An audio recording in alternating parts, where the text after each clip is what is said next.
মুখ্যমন্ত্রীকে পেছনের দিকে হেঁটে জগিং করতে দেখেছো।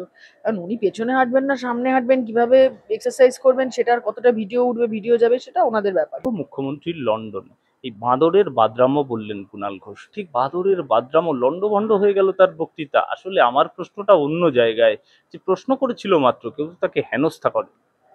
না না, উনি তো প্রশ্ন করলেই সেটাকে হেনস্থা বলে মনে করেন, কারণ উনি ঝড়বেচর মিথ্যে কথা বলেন। তো মিথ্যে কথা বলেছেন, উনি ভেবেছিলেন এখানে মিথ্যে কথা বললে পরে লোকে আজকাল প্রশ্ন টশ্ন করছে, ওনাকে পুলিশ টুলিশ দিয়ে অনেক ভয় দেখাতে হচ্ছে, তুলে নিয়ে আসতে হচ্ছে, অ্যারেস্ট করতে হচ্ছে, অনেক খাটতে হচ্ছে। একটু শান্তিতে মিথ্যে কথা বলার জন্য উনি লন্ডনে একটা ব্যবস্থা করেছিলেন বক্তৃতা দেওয়ার।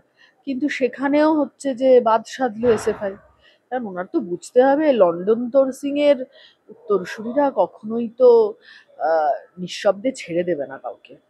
কিন্তু শিল্পের প্রশ্নে কি হবে? শিল্পের টাটা চলে যাওয়ার পর থেকে আজকে পর্যন্ত ভারী শিল্প পশ্চিমবঙ্গে নেই। স্পেন থেকে একটা চেষ্টা হয়েছিল, এবার লন্ডন। করার ইচ্ছেটাই তো নেই। ফলে লন্ডনে যাক, স্পেনে যাক, জার্মানিতে যাক, আমেরিকায় যাক, যেখানে খুশি যাক, শিল্প ওনার আমলে আসবে না, এটাই আমরা বুঝতে পেরেছি। ওনার সদিচ্ছে নেই। উনি শিল্প বলতে তেলে ভাজা বোঝেন, উনি শিল্প বলতে চপ বোঝেন, উনি শিল্প বলতে ভারী ইন্ডাস্ট্রি বোঝেন না। না, বিজিবিএস তো প্রতি বছর হচ্ছে। হচ্ছে যে সময় দাঁড়িয়ে ওই বাংলার ওই শিল্প মেলা টেলা হচ্ছে, সম্মেলন হচ্ছে, সেই সময়ে দাঁড়িয়ে পশ্চিমবঙ্গ থেকে একের পর এক কোম্পানি তারা তাদের সদর দপ্তর গুটিয়ে ব্যাঙ্গালোর, হায়দ্রাবাদ, মুম্বাই, দিল্লি চলে যাচ্ছে। এটাও তো বাস্তব। না, কিন্তু এবার তো আম্বানি আদানি একদম বিরাট প্রকল্প নিয়ে এসেছিল বিজিবিএস এ, লাস্ট বিজিবিএস এ। সৌরভ গাঙ্গুলি আমি লন্ডনের ক্ষেত্রে দেখলাম, এই যে সৌরভ গাঙ্গুলি তার স্ত্রী পৌঁছে যাওয়া, লন্ডনের ফ্ল্যাটটা দেখানো, টেমস নদীর ধারে, এগুলোই তো দেখলাম। আসলে চিত্রটা কি? না না না, এগুলো দেখেছো তুমি, আরো আরো অনেক কিছু দেখেছো তুমি। মুখ্যমন্ত্রীকে পেছনের দিকে হেঁটে জগিং করতে দেখেছো। কারণ উনি পেছনে হাঁটবেন না সামনে হাঁটবেন, কিভাবে এক্সারসাইজ করবেন, সেটার কতটা ভিডিও উঠবে ভিডিও যাবে, সেটা ওনাদের ব্যাপার। কিন্তু আমার কথা হচ্ছে, মুখ্যমন্ত্রী যখন আরো বললেন যে ব্রিটিশের সঙ্গে ইমোশনাল সম্পর্ক, এই যে আরএসএস এর স্বাধীনতা সংগ্রাম বিরোধী ভূমিকা, স্বাধীনতা সংগ্রামী বিরোধী ভূমিকা, সেই ভূমিকার যোগ্য উত্তরসূরি যে উনি, উনি যে আসলে বাংলার মানুষকে, বাংলার স্বাধীনতা সংগ্রামীদের অপমান করতে ওখানে গেছেন, এটা দিনের আলোর মতন পরিষ্কার হয়ে গিয়েছে। কিন্তু সাংবাদিকদের তো একটা দায়িত্ব ছিল, এই যে লম্বা লিস্টের তালিকা, তার যারা গেলেন তারাও তার সঙ্গে পিছনে হাঁটলেন।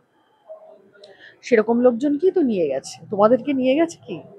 যারা প্রশ্ন করো, নিয়ে যায়নি কিন্তু। যারা মুখ্যমন্ত্রী কত ভালো সব সময় সেই গুণগান গান, তাদেরকে নিয়ে গেছে। বেশ। ফলে ওরা সাংবাদিকতার যা করার কথা সে কাজ করতে যায়নি, চাটুকারিতা করতে গেছে। বেশ, আমি আরজিকর প্রসঙ্গে একটু জানতে চাইবো। কালকের যে একেবারে তীর্থঙ্কর ঘোষ যেটা বললেন, সিবিআই যা পর্যবেক্ষণ রাখলেন, বললেন যে যা কলকাতা পুলিশ যেভাবে বলেছিল সেইভাবেই, বলছে যে গণধর্ষণ নয়, ধর্ষণ হয়েছে শুধুমাত্র, একজন না একাধিক। পরবর্তী ডেটে এই যে বাংলার মানুষের একটা প্রশ্ন ছিল, একজন নয় একাধিক, এই প্রশ্নে তো প্রশ্ন চিহ্ন। হ্যাঁ, একজন না একাধিক বলতে পারছে না তো এখনো পর্যন্ত।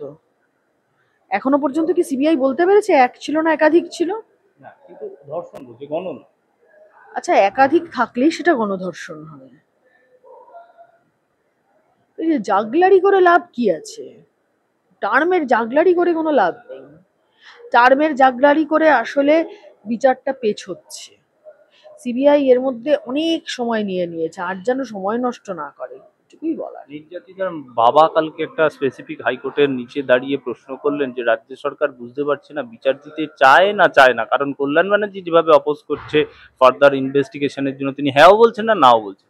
রাজ্য সরকার তো চায় না, এটা প্রথম দিন থেকেই পরিষ্কার হয়ে গিয়েছে। যদি না হতো তাহলে মুখ্যমন্ত্রীর অত রাত্রি অব্দি জেগে থাকা, আহ, কি যেন বিনোদ, কি যেন বিনীত গোয়েল, নামও মনে থাকে না, কামদুনিতেও ছিল, এখানেও আছে। এতো প্রমাণ কিভাবে লোপাট হয়েছে আমি বলছি না, সিবিআই বলছে। একাধিক পুলিশকে ডেকে পাঠানো হয়েছে, পুলিশ অফিসারদের ডেকে পাঠানো হয়েছে, পুলিশ কর্মীদের ডেকে পাঠানো হয়েছে, ওভারঅল পুলিশ ফোর্সকে ডেকে পাঠানো হয়েছে একাধিক। কারণ হচ্ছে যে কিভাবে তথ্য প্রমাণ লোপাট টোপাট ইত্যাদি প্রভৃতির প্রশ্নে। এটা তো প্রথম থেকেই পরিষ্কার, মমতা ব্যানার্জির সরকার এই প্রশ্নে দাঁড়িয়ে এই খুনটাকে প্রথমে আত্মহত্যা বলে চালাতে চেয়েছিল, তারপর সেটা পারেনি।